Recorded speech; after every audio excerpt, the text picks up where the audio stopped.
thank you for joining us today for this afternoon Spotlight webinar. My name is Ashley and I am the Outreach Coordinator at NOCTI. I'll be your facilitator for the webinar today. And we'll be discussing the need for CTE teachers and all of the support and resources that are available to help them be successful. This is the first in a series that we'll be presenting through the rest of the spring semester of the 2018-19 school year, focusing on different CTE teacher resources. So I'd like to introduce our presenters for this session, Dr. Kathleen McNally, who is the Senior School Improvement Instructional Coach at Southern Regional Education Board, and Dr. Pam Foster, who is an Education Consultant. Everyone, please welcome Kathleen and Pam. Hello, everybody. This is Pam. Thought we would start off today with our objectives, and you can see that there. We were trying to think for new CTE teachers what might be especially important for them to be able to hit the ground running, because a lot of times CTE educators may be coming through a career change in their life a little bit later on. They might have been working in business or trade areas for a number of years, and they may have family at home, and so we want them to try to be as successful as possible. And so we focused on two major topics this time around, and they are pretty related to each other, but if you don't have them, you're going to have your work cut out for you. And I know with new teachers, no matter what their discipline is, that sometimes dealing with the discipline student expectation parts can be more of a challenge than perhaps some other things. So anyways, our focus and what I'm going to be focusing on here in the beginning are giving you some guidance and examples for student expectations and rules. And then Kathleen's going to follow up with classroom culture, how to create a positive classroom culture for students. And I think it's important to remember that the first time you meet a new class, like it says on the slide here, is the right time to start forming positive relationships, we hope. And those will determine many of your successes and unfortunately some of your failures as a new CTE teacher. I know from personal experience, there's so much going on that first day of school, that first week of school. And it's interesting how while you're trying to juggle a lot of things, you really do need to focus on individuals in your class as much as possible to personalize it.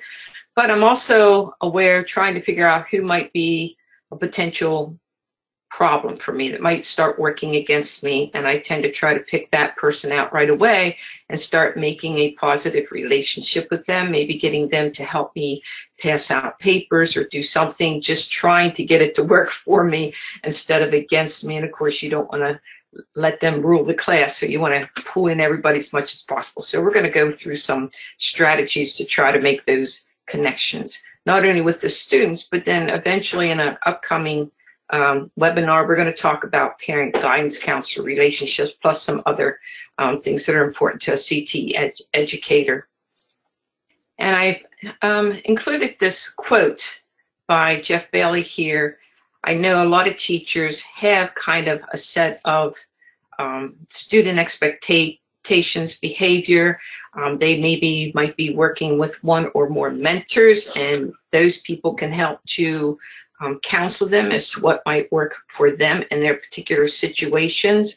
But I know some people say, just try to really keep it simple, and also try to get the kids to create some of those classroom expectations so that they have a little bit more buy-in. And so this person, Jeff here, said he felt that the 4 keys to success were to be safe, to be respectful, to be responsible, and to be involved. And so Kathleen and I are going to go through some of those, hopefully, strategies that might be important, but always remember to talk to other people, experienced educators out there, or your mentor.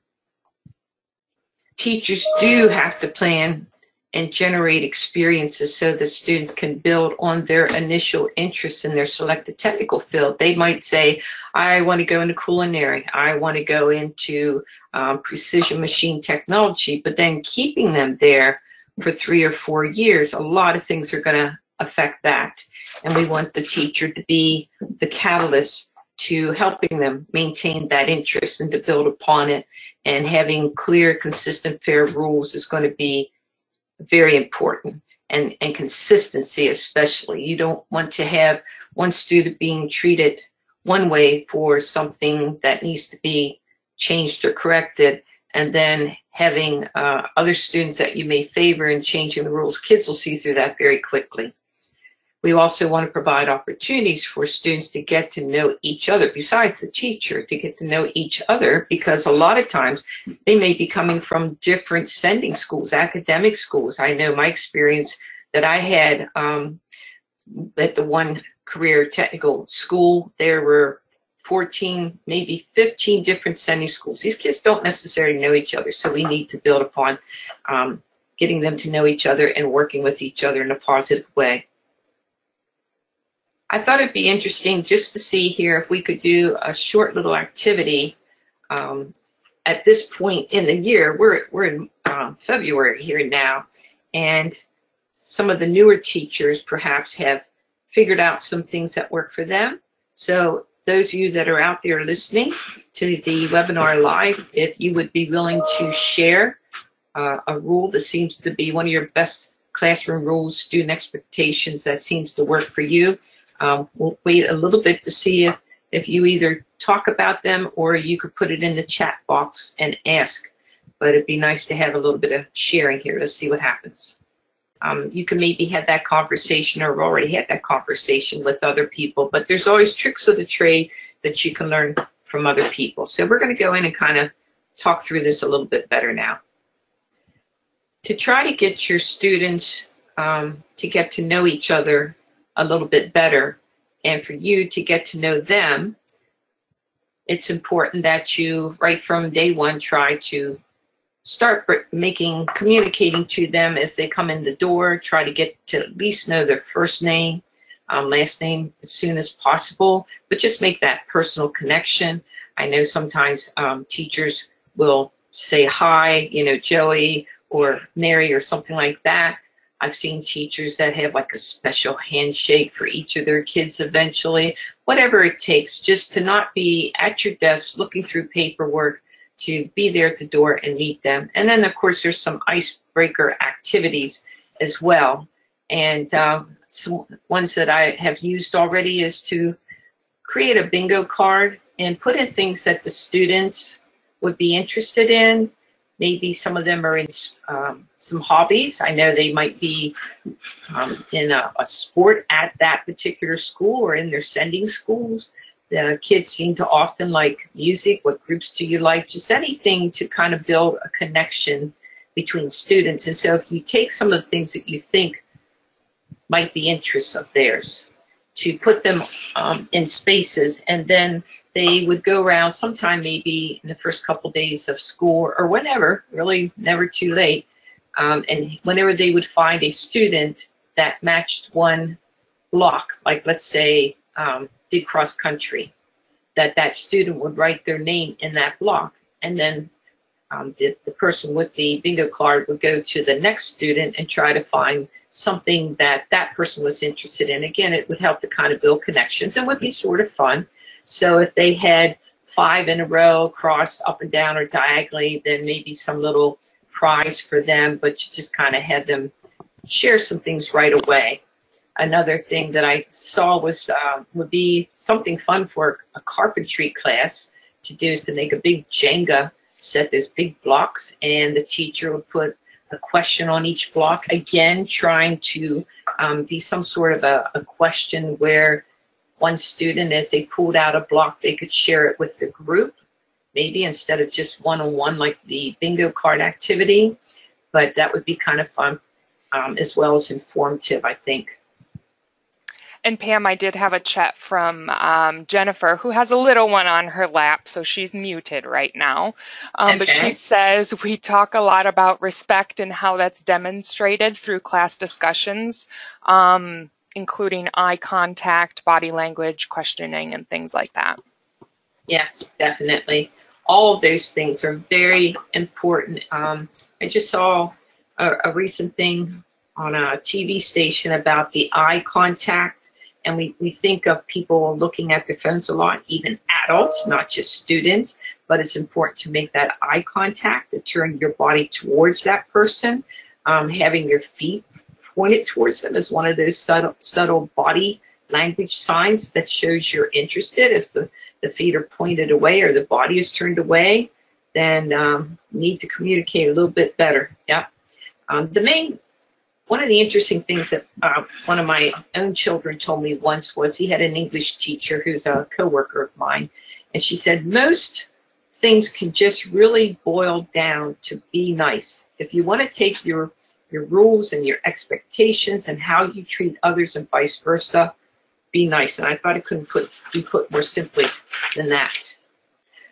Some other strategies, group projects. Students often like group projects, not always. Sometimes I've let students choose who they want to work with. Sometimes, though, in the real life, you can't always choose who you want to work with. And so it's important to kind of mix that up, that sometimes you might assign them. You might have a stronger student in a particular set of tasks that would help to guide a student that's working on those tasks. Simulated workplace projects. I know Kathleen is very good at knowing information about that and other cooperative type learning projects. So getting them to work with each other towards some common goals, a good way to establish good communication with your students and with you as well. Establishing clear behavior expectations, sort of the idea of discipline versus punishment, trying to be as much proactive rather than reactive when things happen. Knowing when to talk to a student off to the side and not put them in a point of being embarrassed and defensive in front of their peers. Just simple things like that. Knowing, especially some things that would have safety concerns. You certainly have to address safety from day one. You can't let that go for a week or two. So they need to know what you expect. It can't be always gray areas. It's sort of black and white. This is what I expect, and this is what's going to happen. I know with tardiness that sometimes if a kid was tardy the first time, I give them a chance off to the side to tell me what happened. I could decide whether it seemed legitimate or not. If it didn't seem legitimate, then I would give them a second time. And then once we hit the second tardy, then we needed to deal with it a little bit differently, depending on what the problem was. Sometimes maybe I had to contact the parent or guardian. Sometimes the student and I could work things out to figure out why. Maybe the halls were just too crowded that day from assembly or something. Maybe they're coming from the other end of the building and it really is hard for them to get there, but you need to work through that and communicate with the student, but still maintain your expectations for them. And then another fun thing usually is to post their work, to show a sense of pride and to communicate with others in that community what kinds of things can happen in your particular career area. So that's important, a whole variety of things here. When you're trying to create a positive work environment, again, respect, just like the logo there, respect towards the teacher, towards your classmates. And that's not just something you automatically get. That is something that has to be worked on and developed over a period of time, but to try to build positive experiences towards that.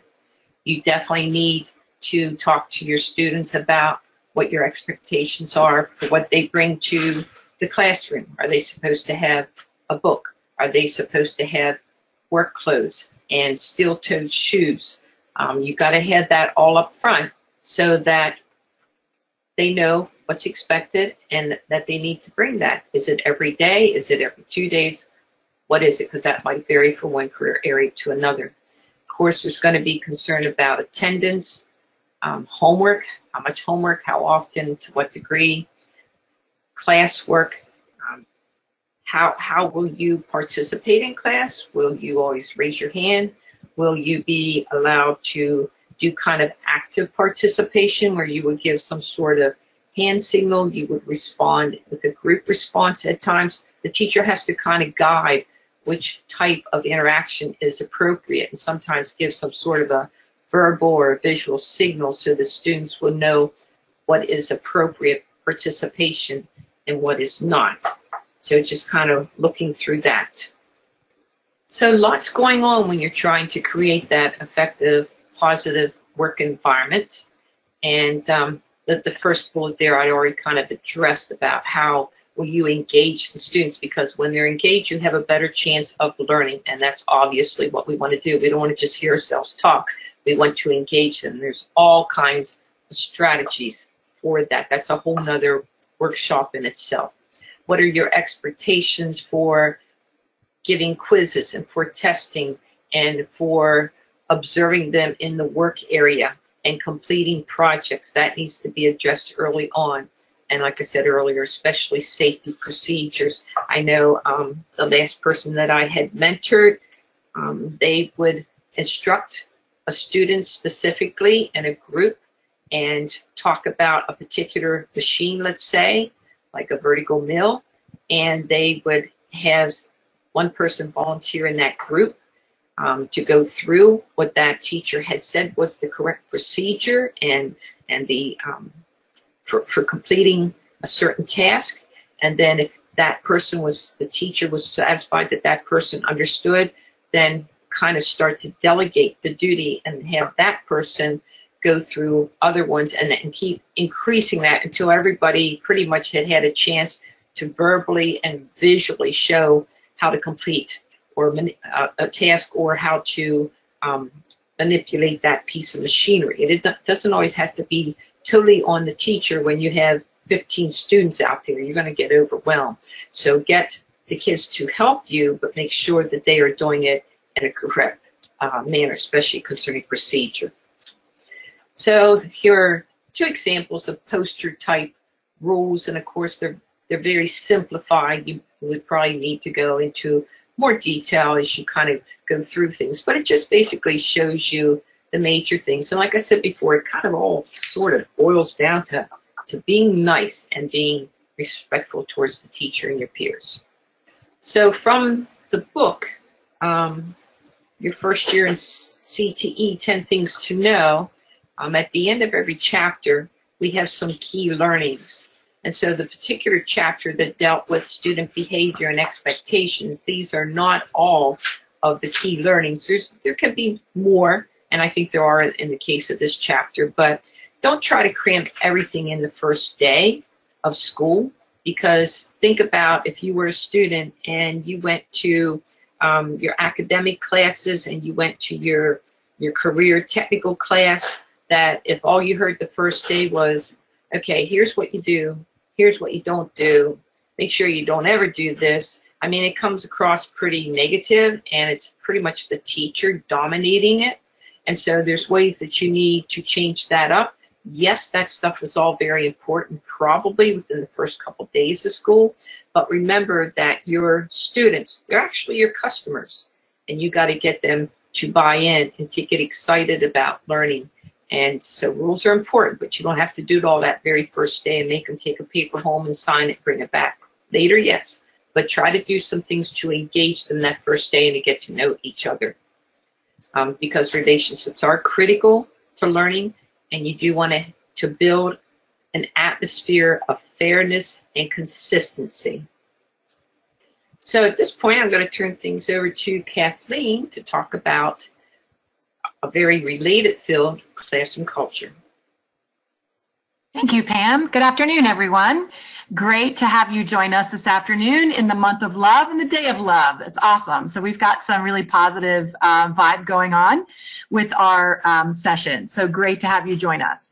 So I just wanted to start, I thought this was interesting. Pam had mentioned that there is a series of books that are short, sort of fun little workbooks that have short, quick chapters with some suggestions, all built around the idea of supporting new CTE teachers, because we know that the transition can be really crazy and the teaching alone is really challenging. So this chapter that I'm focusing on, and Pam is right, it's completely related to what she talked to, focuses on developing a positive classroom culture. So the title of it, or the undertitle, is To Form a More Perfect Union. I thought, well, that's just the perfect sort of subtitle. If you think about it, think about what are the practices, what you do as a teacher or an administrator or the student's contribution, that we all build a more perfect union. So that's our goal.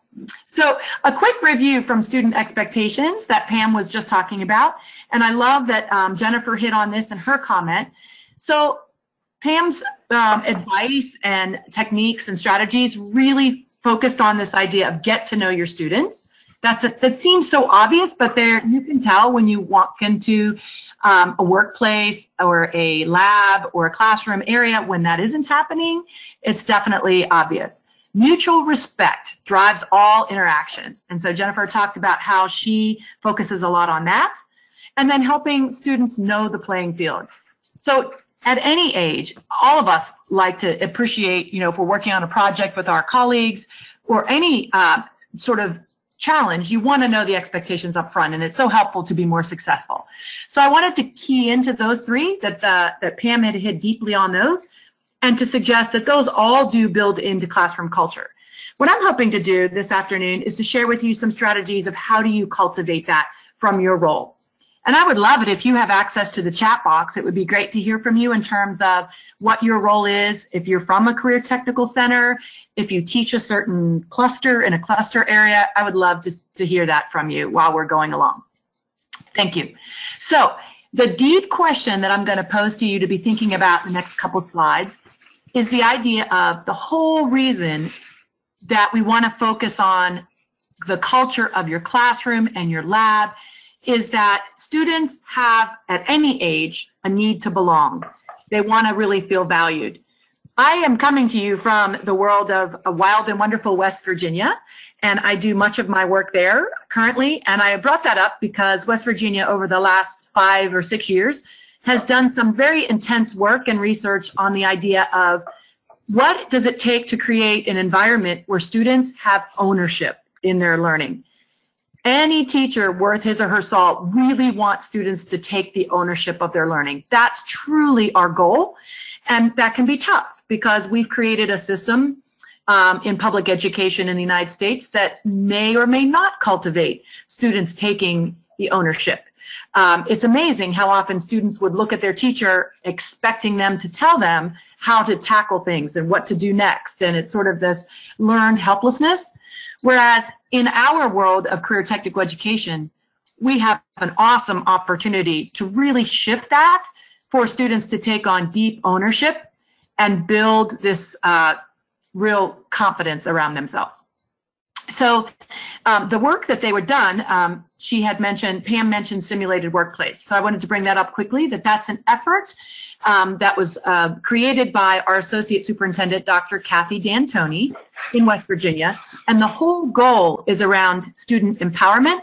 And you can find more about that at simulatedworkplace.com. Great opportunity there for some resources. So along the line, the slide that you see up here about the need to belong is here are some ideas, and you may tap into these as well, and I'd love to hear in the chat box if you do, is this idea of how you value your students and some very specific ways to do that. So you'll see on the left a picture of a masonry project that has 9/11. And this is compliments of Mr. Chauncey, a gentleman, a wonderful teacher I met through my work in Skills USA, one of the career technical student organizations. He's a masonry teacher in Oklahoma. And he shared with me these projects that each year, right away, as Pam said, there's really important stuff to get out there right away about safety and about, you have to kind of go through the handbook. But this teacher made a decision like, I'm going to jump in right away, whether my students have experience or not, and I'm going to invite them in to a challenging project that means something to them, that pulls at their heartstrings, something that they really care about.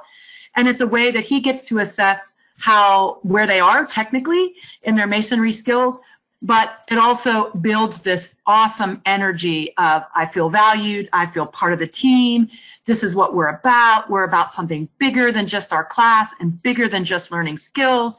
And I thought that was a beautiful honorary 9/11 the statue that they made, effort that they did.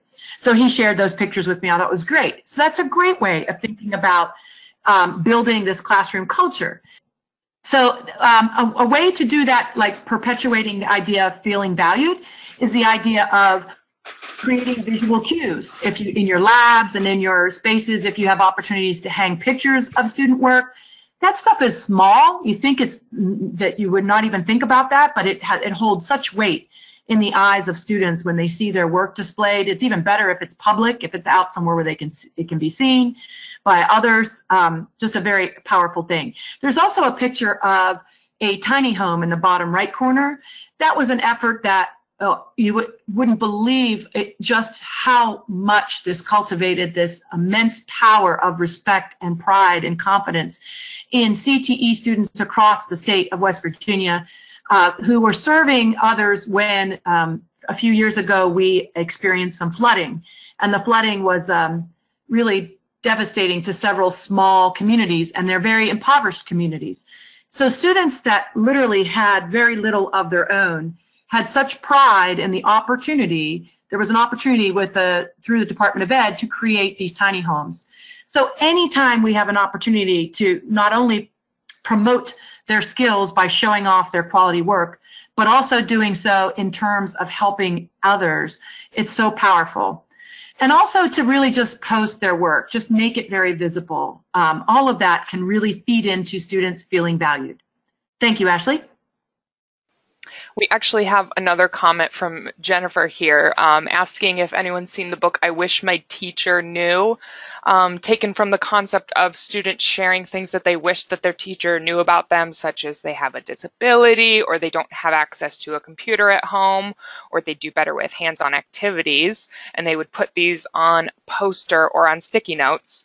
Well, Jennifer created a book titled I Wish My Students Knew, and they were in awe of how open she was with them. She shared things like how she's so proud of their hard work, to how difficult it is to balance family and school, and it really helped to build that kind of culture between teacher and students in her classroom. Oh, terrific. Thank you, Ashley, for sharing, and thank you, Jennifer, for sharing. That's tremendous. Yeah, and it's interesting because it's this, kind of a fearful dynamic of how much do you share about yourself, with students, and where do you draw the appropriate line. That's a wonderful strategy to share things that really matter and model how they can also do that. So really great technique. Thank you so much. I also wanted to include, you may be thinking, okay, what does that have to do with with students feeling valued? But I couldn't help myself. I wanted to share. So I've met several graphic design teachers that I work with through my professional work, and one of them created this spin-off from another one where the students love the idea of South Park. It's kind of an offbeat sort of, has its own sort of following in terms of a comic TV show. It's almost like Nick at Night kind of stuff. And so the instructor invited students to create themselves as a South Park character. So the students, and it is a graphic design company, so they work hard at it, kind of lets them sort of test out their skills. And then he creates a large group South Park visual where all the different students' South Park characters are on there, and everybody gets a copy of that as a takeaway for their year or their semester together. And it's really fun. The students really get into it because it's a certain kind of artistry, and they try to figure out very simply, how do I promote myself? What does it look like? Another one of the graphic design teachers challenged the students to create a game like Pokemon, where it was a card-based game where you would trade cards and whatnot. But it was so neat because he had them, and the students helped him create this, right? They figured out how to work a game where there were 3 characters, and each character was based on the student. So the student had their own, positive energy character. They had their own, like, sort of, not voodoo, I'm sorry, but like, like a, dragon type character, and then they had this other character, and the students just took off with this because there was this beautiful personal connection to the work, but the work was also so steeped in the technical application that they learned so much from it. So it was really neat. So thank you for letting me share the South Park. Yes, and also this idea of feeling valued and the need to belong. as I mentioned, but I wanted to really give a shout out to your career technical student organizations. So there's Skills USA on the screen, but you also have DECA and FBLA, you have HOSA, Health Occupation Students of America, you have FFA, which addresses our future agricultural students. So rich, all of those, right? All of those bring with them in their program of work and their philosophy opportunities for students to contribute beyond themselves through community service. It's very rich. Also, Pam had mentioned the idea of having expectations around what students need, how they need to dress, and what they need to look like. In West Virginia, simulated workplace, one of the protocols is that students have uniforms. It's an expectation that they have uniforms, and teachers were stunned by just how much that impressed upon students the idea of their professional belonging and their connection to their CTE program. It was very powerful. The tricky part about that is the students wanted to keep their uniforms at the end of their time as a completer or as a concentrator, and so they had to kind of get strategic and creative about how to make that happen. But you folks know, if you have that experience, when they get dressed in the in the workplace look, boy, it's just like they hold their chin up high. So it's great to think about, could you build in the opportunity for them to have something that, and it doesn't have to be expensive, but something that identifies themselves as being part of your program, your belonging. Thank you, Ashley.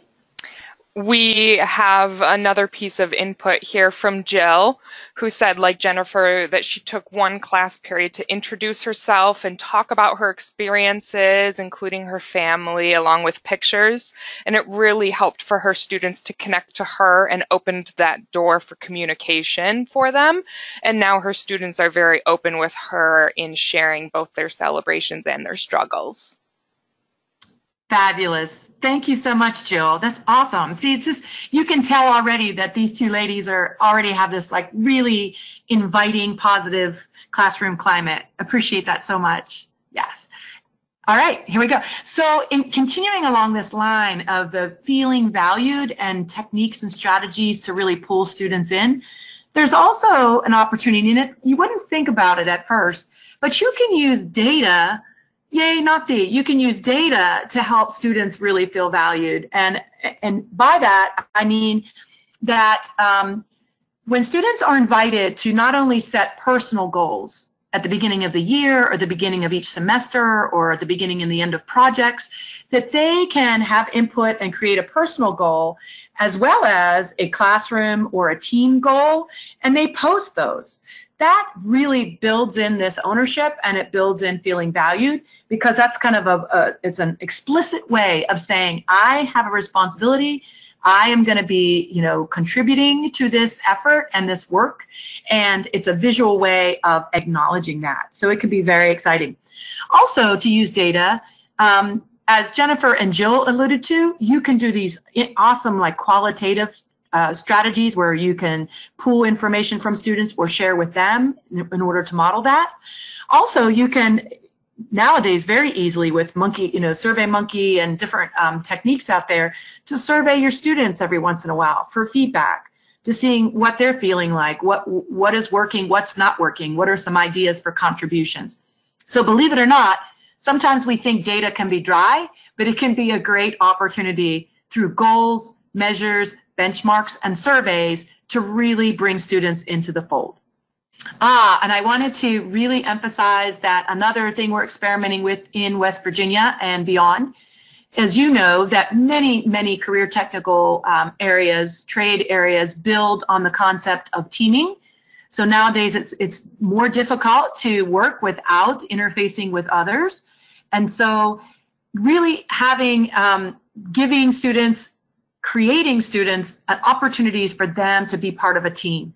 But not just throw them together, but really invest in them about what it means to be in a team and how to be a good team member is a great way to build your classroom culture and empower students. The picture on the screen is from a West Virginia site in Nicholas County, and the gentleman in the yellow hat, hard hat, is the owner we call our instructors, teachers, owners of their companies, and there are his company employees. And notice he is not running the meeting, the students are. And they hold a safety meeting each morning where they go through and visit about the expectations, as Pam said, are very important, expectations of the day, as well as what they hope to get done, any challenges, etc. So, and notice that there is a kind of a visual about a organizational chart also on the screen. Yeah, teaming and really thinking through what unique roles make sense in your industry and building those in, and providing students with an opportunity to take on those roles maybe for a period of time and then switch them up so that they have opportunities to experience different aspects. And it really is a way to scaffold or help students build into leadership roles. So for example, you may have first year and second year students. First year students may not be ready to take on like the top dog, which would be maybe the floor manager, you know, or the head nurse in your company and in your team, but they could become, you know, the IT manager, etc. So think about different roles, and that opens up so many opportunities for students to get in there, and be prepared to potentially have some leadership or team training, because it's not just something that students inherently know. We all benefit from that sort of thing. Some example roles within these teams that I've seen are floor managers, IT specialists, communication managers, always see a safety manager. I think that's interesting and important. And I also, I'm starting to see what they're calling transition specialists. That's an experiment we're doing where that role is to help students to really know what's out there on the horizon for career opportunities. And so they have the transition specialist has the role where they bring research and small articles and tidbits and updates to other students so that they can be building in some active career exploration and development along the way. So along the line of our energy of the classroom culture that we're striving to create and to promote, it also has, you know, that obviously the teacher or the instructor is not standing on the sideline. So yours and our decisions about what we say and what we do are so essential to the idea of the positivity of a culture.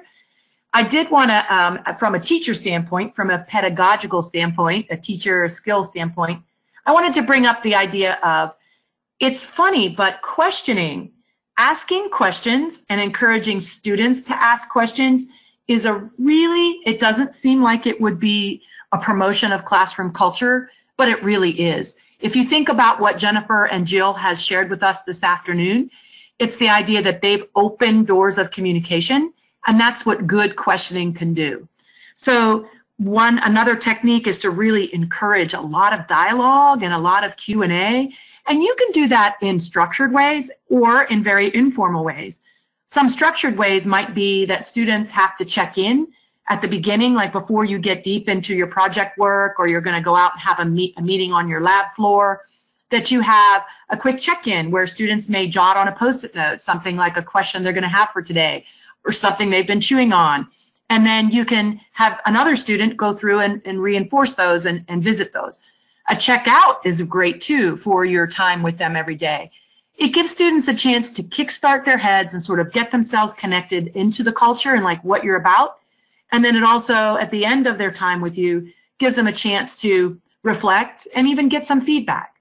So I wanted to just include that. And on the next slide, I have a tool that I find very useful. It doesn't matter what you teach, whether you're graphics, whether you're IT, whether you're healthcare, whether you're HVAC, every teacher can benefit from the idea of powerful questioning. And students can too. So what you see on the screen is called a question matrix. There are many of them out there. This one I pulled from Teachers Pay Teachers. If you Google question matrix, you can find all sorts of those. But I wanted to just draw your attention to how this works, because it can be a great tool. So they have in each of the cells, they have a question starter. So at the very top left, they have what is. So that would be kind of not a low-level question, but sort of a factual question, what is? But then you can, so you can create, this helps you to jumpstart your thinking about different questions that you can create based on either a complex topic that you're wrestling with or a project that you're involved in. Whatever the learning goals are for the day, you can use a question matrix to prepare ahead of time a few juicy questions to get out there. So notice under reasoning and means, and when you get down into the bottom right corner, you'll see those like kind of deeper life questions like, well, why will this work? Or how might we do this better? So those types of questions are well worth the few minutes it takes to kind of brainstorm those up front, and invite your students to do that too. Thank you so much. Yeah, and I wanted to share one last example from my travels and work with CTE teachers all over, is that this idea of the power of reflection. So giving students an opportunity to really kind of sink into how much they're growing and how much they're learning. I met a welding instructor. He is fairly new in his craft. He has about 5 years under his belt. He's still smiling and still loving it. He brings such a warmth to it, connects with his students so well. And so when I meet teachers like that, I observe them very closely to see what they do. And he's experimenting with something that I thought was really neat. Now, when you think about welding, you don't necessarily think about literacy as often as you think about perhaps mathematics and geometric properties when you're thinking about the academic relations in welding and the welding projects. But this gentleman took it upon himself to invite his students to create a video journal as a developing welder. And so at first the students were like, well, I don't have much experience with that. I don't know what you're talking about. And so they learned about it together. But it's fabulous. So the students are now using the power of quick, phones and cameras to videotape themselves, and they're prepared up. So they have a partner that they can help videotape as they learn different welding types. If they're trying a different technique, if they're looking at TIG welding, for example, they may explain it, and they build it in to a journal so they can have it as even a slide deck for PowerPoint, and they have a description of what they're learning, where they're progressing in their certifications, and then the teacher asks them to write a reflection as they're going along about how do they feel about the power of what they're doing. It has such awesome sticking power with these students. He was nervous about it, but he really wanted to try it. And the reason he wanted to try it was he shared with me that he has a 2-year program. So between the first year and the second year, when they come back to him after the summer, he really was frustrated by some of the things he felt like his students weren't retaining as much. He felt like, wow, it didn't stick with them as powerfully as I wanted them to. So he felt like this was a way through reflection, through personal reflection of developing a journal, that it might tighten up the idea of what they carry on as they move. So I thought that was such a neat idea, and it really has built a great culture in his classroom. Thank you. And if I can just interject, it's important for teachers to reflect. Sometimes it's a race to the finish of the school year, and then you just, take a break, or you start taking classes again in the summertime. But it is really important for the educator to sit back and think, okay, what do I feel went really well this year? What can I change, or what do I need to change? And so reflection is important both for students and the teacher as well. Yes, thank you, Pam. So on the screen, it's just maybe me being silly, but I think it would be, it's amazing when you look at the picture on the screen and you ask yourself, well, what's potentially lacking in this classroom environment?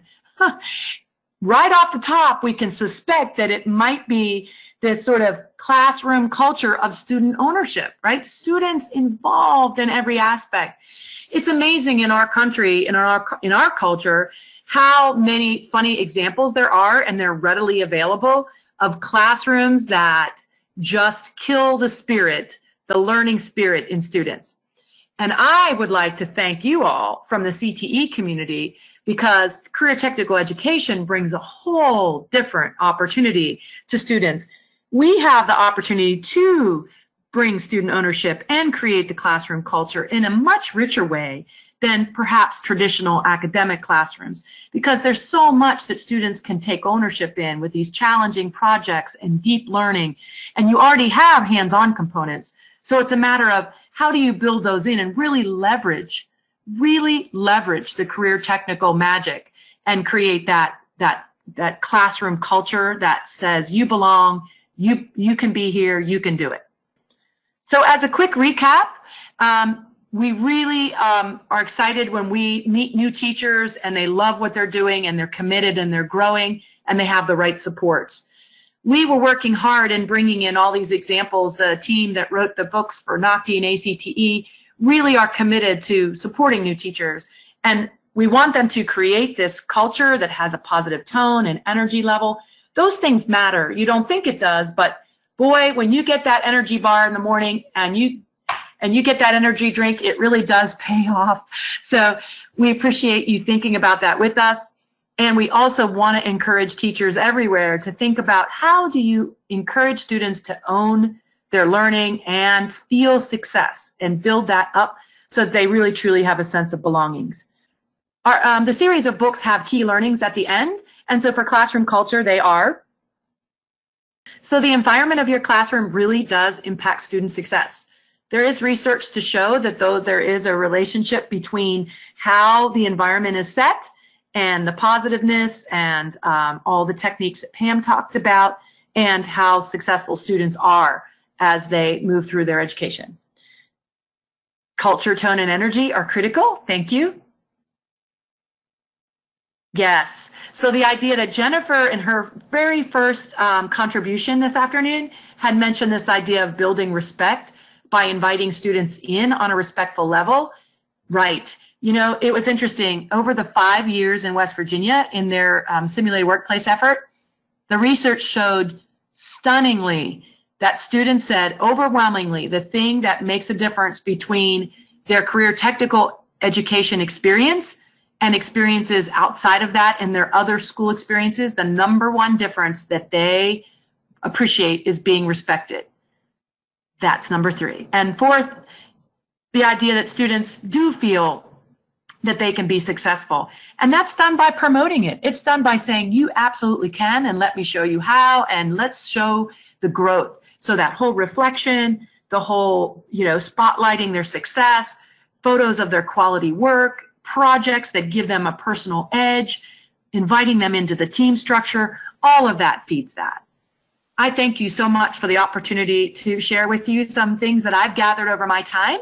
So I'll pass it back to Ashley and Pam and welcome questions and answers. Yes, thank you. I do want to thank everyone who joined us this afternoon, and also thank you as well to our presenters, Kathleen and Pam.